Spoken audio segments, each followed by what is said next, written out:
All right, let's talk about my Glock 19 and what I have on it. Okay, you guys get a Glock out of the box right away. Great gun. Really don't need to do anything to it. You could go to the show with that thing all day long, every day. Got no issues with that. But I want to show you some modifications that I've done to my gun, and because I've shot this gun a whole lot, these are some of the things that I found out over time that would make me a better shot. And when I'm talking about being a better shot, I want to have first shot success. I do not want to start emptying all 16 rounds in my Glock 19. I would like to take care of it with one shot. So how do we increase that probability? Well, first of all, I changed the sights. What I put on were XS big dot sights.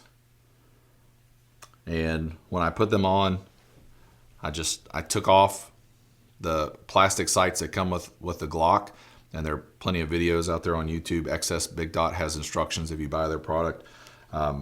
But put the front sight on, use some blue Loctite when you screw it on, and then when you put the rear sight in, there's a dovetail in there. You tap it in, and then there are two very, very small hex screws that go, and what they do is they just secure it to the base plate. They just provide that extra tension, and when they go down, they spread the base of that rear sight out so that it hooks onto the dovetail portion of the slide. And then I threw a whole bunch of Loctite down on the slide before I put the rear sight in so that it's not going to move. And obviously it lined everything up, make sure it was all good to go. If you don't feel comfortable doing this, then go to your local your pistol smith, and have him do it for you. But XS Big Dot sights is what I run, and then they have the tritium inserts, because if I'm going to be doing night shooting or whatever, maybe it gives me an extra advantage. But here's the one thing I'll say about night sights: don't rely on them. You need to clearly identify your target before you're going to shoot it. So the misnomer is, I'll be able to see my sights even though he can't see me. Well, if he can't see you, probably you can't see him either, and you probably ought not take the shot.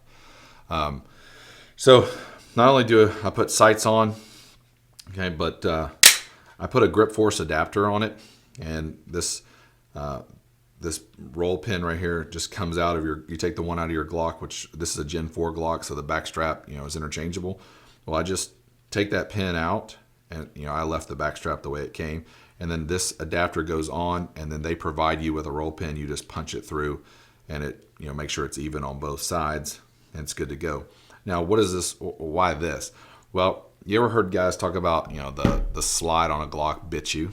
Okay, so you got your hand up real high, and then the meat in your hand right here, it kind of rolls over on this back part of the slide, and then when it runs through, you get cut a little bit, you may bleed.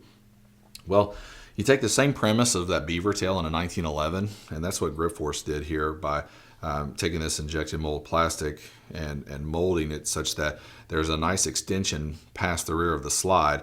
So when I get a high tang grip, okay, as to quote the Magpul guys, a high grip on here, then my hand fat, which that's a muscle to me, don't make fun of my hand fat, but anyway, my hand fat doesn't come over there, and I don't get bit by my slide. And also I can get really high on the back of the gun in order to keep the recoil centered after every shot, and that's really important for follow-up shots and then when you're shooting fast. So that's really the only thing I've done. I mean, obviously it's been Cerakoted. That's an OD green Cerakote with a burnt bronze lower, and then the glockstore.com engraved my Second Amendment logo on the slide for me.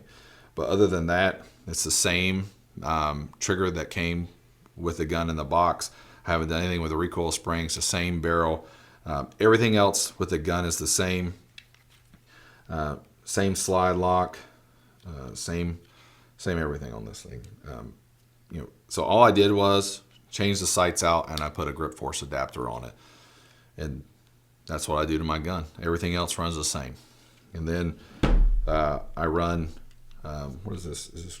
I only run two different types. I'm just make sure this is the Hornady Tap ammo. It's 115. All my guns run 115 grain. Now there's 124, there's 147 out there. but I run 115 in mine. And if I'm not running Hornady tap, then I run Corbon DPX.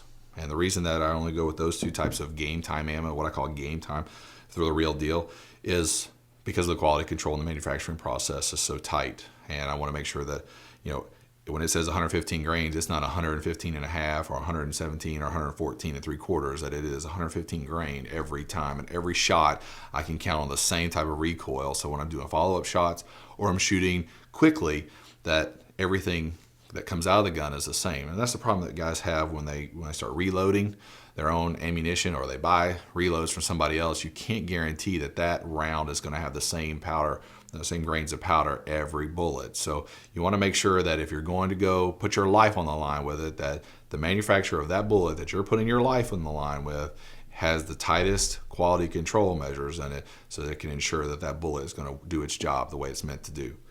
So my Glock 19, only 2 modifications. The coloring is just aesthetics. And then I run Hornady tap 115 or Corbon DPX 115 in my gun. And that's my Glock 19.